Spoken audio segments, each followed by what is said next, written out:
ఈరోజు దసరా పండుగను జరుపుకుంటున్నాము. కానీ దసరా అంటే ఏంటో తెలుసా లేక్షణ? కాదు, నాకు తెలుసు, విను. దశ అంటే 10, హర అంటే ఓటమి. దశమి రోజున ధర్మానికి జరిగిన ఓటమిని దసరా అంటారు. ప్రతి ఒక్క పండుగలో ఏదో ఒక ఆంతర్యం దాగి ఉంటుంది కదా లేక్షణ? అవును, ఈ పండుగ చాలా విశిష్టమైనది.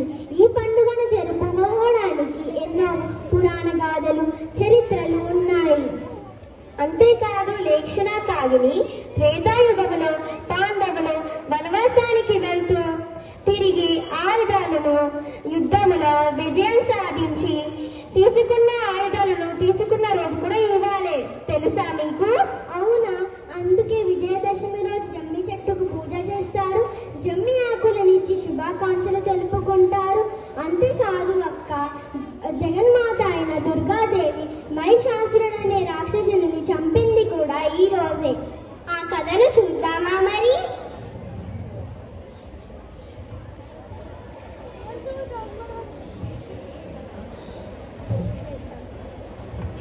హిందువులు జరుపుకునే ముఖ్యమైన పండుగలలో విజయదశమి ఒకటి.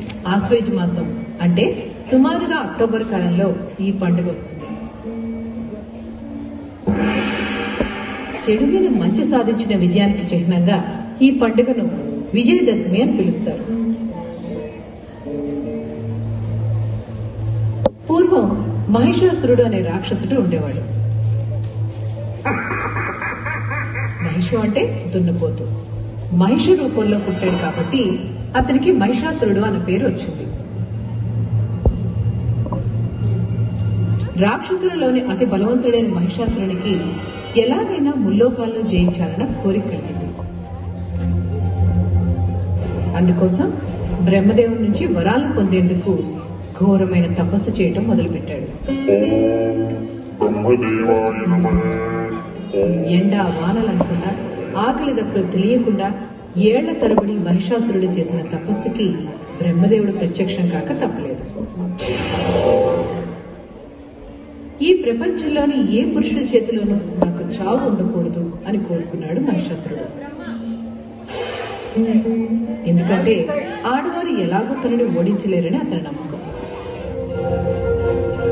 బ్రహ్మదేవుని వరాన్ని పొందిన మహిషాసురుడు ముల్లోకాల మీద పడి ప్రజల్లో పీడించసాగాడు.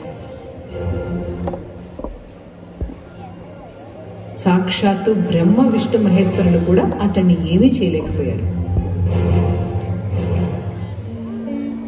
దాంతో ఆ రాక్షసులను ఎదుర్కొనేందుకు వారంతా కలిసి ఒక ఉపాయాన్ని ఆలోచించారు. మహిషాసురుడి చావు ఒక స్త్రీ చేతిలో ఉంది కాబట్టి అతన్ని ఎదుర్కొనేంత బలవంతురాల్ని సృష్టించాలి అనుకున్నారు.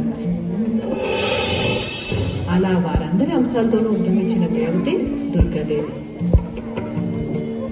18 చేతులతో యుద్ధానికి సిద్ధంగా ఉన్న ఆ దుర్గామాతకు తమ తమ ఆయుధాలను అందించారు దేవతలు. విష్ణువు సుదర్శన చక్రాన్ని, శివుడు త్రిశూలాన్ని, దేవేంద్రుడు వజ్రాయుధాన్ని అందించారు. ఇలాంటి గొప్ప ఆయుధాలెన్నో చేపట్టి సింహాన్ని వాహనంగా చేసుకుని మహిషాసురుడి మీదకు దండయాత్రకు బయలుదేరింది దుర్గామాత.